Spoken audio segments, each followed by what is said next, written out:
कौन कौन भाई बोल रहे हैं कि मोटर के अंदर ज़्यादा कंडेंसर यानी कि ज़्यादा कैपेसिटर डालेंगे तो मोटर ज़्यादा पानी देता है। तो वो भाई को मैं सजेस्ट करता हूँ कि ज़्यादा कंडेंसर डालेंगे यानी कि ज़्यादा कैपेसिटर डालेंगे तो ज़्यादा पानी देगा। तो आगे देखते हैं कैसे। ये बात हो रही है सिंगल फेज मोटर की। आप भी जो हद से ज़्यादा सिंगल फेज मोटर में कैपेसिटर लगाते हो तो अब मत लगाना, क्योंकि मोटर चलने का कारण हो सकता है। हद से ज़्यादा कैपेसिटर लगाओगे तो हद से ज़्यादा कैपेसिटर आपको नहीं लगाना है। तो दोस्तों आज आई है हमारे पास 2 HP की सबमर्सिबल मोटर। ये देखो, तो ये डिम में चलने के कारण जल चुकी है और इसकी कटिंग चालू है अभी तो।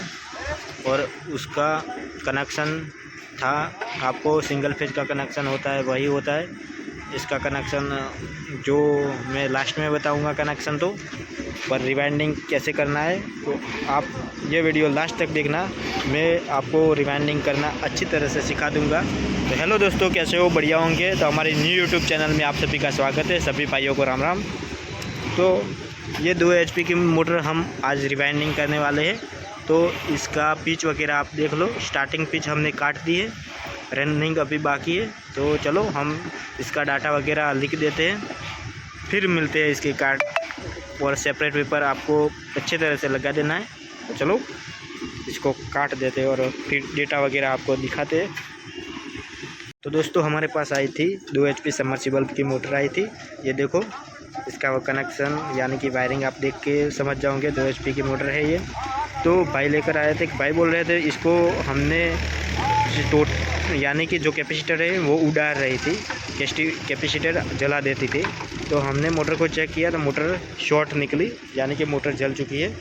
तो मोटर जलने का कारण था कि इसका बूस्ट बेरिंग यानी कि बूस्ट ख़राब हो चुका था, इसलिए इस मोटर जल गई है। ज़्यादा लोड में चलने के कारण वायर वगैरह गर्म कर रही थी। तो कस्टमर ने बोला कि मोटर तो हमने चल रही थी पर वायर ज़्यादा गर्म कर दी। तो आपके साथ भी ऐसा हो सकता है। तो आपको ध्यान में रखना है कि आपका भी वायर गर्म हो रहा है और पानी कम निकल रही है, तो आपको ध्यान में रखना है। तो ये रहा इसका सामान वगैरह। तो इसके सिंगल फेज में कैसा होता है, सिंगल फेज में सामान्य डग हो जाए यानी कि सामान्य बुश का छाल पड़ जाए तो सिंगल फेज में चलता ही नहीं है। क्यों चलता नहीं है? सिंगल फेज में पावर कम आता है। पावर कम चलने में ही मोटर बनी हुई है। ये मोटर है सिंगल फेज। हम ज़्यादा कैपेसिटर लगाएंगे तो मोटर पानी कम देगी। आपको ये समझना है कि हम कोई कस्टमर लोग है यानी कि कोई किसान भाई है, वो कैपेसिटर यानी कि बहुत ज़्यादा कैपेसिटर लगा देते हो और उसके मन में होता है कि कैपेसिटर ज़्यादा लगाए तो पानी ज़्यादा देंगे। तो कस्टमर वो कैपेसिटर लगाने का कोई कारण नहीं है। कैपेसिटर लगाना मोटर के हिसाब से कैपेसिटर लगता है कि तो इस भाई ने भी ऐसी ही गलती की थी। ये मोटर इसका बूस्ट ख़राब हो चुका था और भाई ने कैपेसिटर ज़्यादा लगा दिए तो मोटर का वायरिंग वो गर्म होने लगा। वो तो आपको सीधी सी बात है, आप ज़्यादा करंट दोगे, मोटर के से ज़्यादा करंट दोगे तो मोटर क्या होगी, जलने का ही कारण बनेगा ना। तो ऐसा ही कुछ इस मोटर के साथ हुआ है कि मोटर ज़्यादा कैपेसिटर लगाने का कारण यही होता है।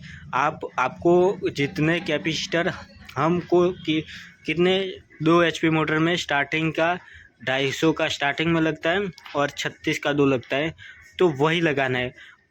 कुछ लोग क्या करते हैं, पैनल बॉक्स नहीं होता, पैनल बॉक्स ऐसे ही चलाते हैं यानी कि ऐसी अकड़ी आकर के, तो उसमें ज़्यादा मोटर जलने का कारण बन सकता है। तो आपको वो सावधान में करता हूँ कि आपको वो नहीं करना। आपको MCB आती है वो लगा देनी है, पैनल बॉक्स नहीं है तो MCB लगा देनी है। तो उससे आपको मोटर जलने का कारण 100% बच जाएगा। मोटर जलेगी नहीं, क्योंकि MCB ट्रिप मार जाएगी, पावर कम आएगा, MCB ट्रिप मार जाएगी। पर आप जब डायरेक्ट कनेक्शन देते हो तो मोटर में क्या होता है, फेज कट जाएगा, तो ऐसे ही मोटर जल जाएगी और आपको पता भी नहीं चलेगा। तो ऐसा ही कुछ हुआ है। तो चलो इस मोटर को तो हम रिवाइंडिंग कर देंगे, पर आपको जो जानकारी देनी थी वो हमने दे दी है। तो आपको कुछ इस तरीके से ध्यान में रखना है, हद से ज़्यादा कैपेसिटर नहीं लगाना है। हद से ज़्यादा कैपेसिटर लगाओगे तो मोटर जलने का कारण हो सकता है। 3 फेज हो या सिंगल फेज हो, सिंगल फेज में ज़्यादा ये फॉल्ट हो सकता है। सिंगल फेज में क्यों फॉल्ट हो, हमारे होते हैं, ये आपको ऐसे ही समझाता हूँ कि ये हमको 2 कैपेसिटर लगाने। आपकी मोटर है 2 HP, कोई भी मोटर 2 HP है। आपको जब 1 रोटी खाते या 2 रोटी खाते, आप हद से ज़्यादा रोटियां खाएंगे तो क्या होगा, पेट में दर्द होगा ना। तो ऐसा ही कुछ मोटर के साथ भी है। तो आपको समझ में तो आ गया होगा। तो चलो समझ में आ गया हो तो मिलते हैं अगले नेक्स्ट वीडियो में। तो भैया को तो बोल दिया है कि मोटर रिवाइंडिंग करनी पड़ेगी, मोटर का बूस्ट वगैरह नया डालना पड़ेगा।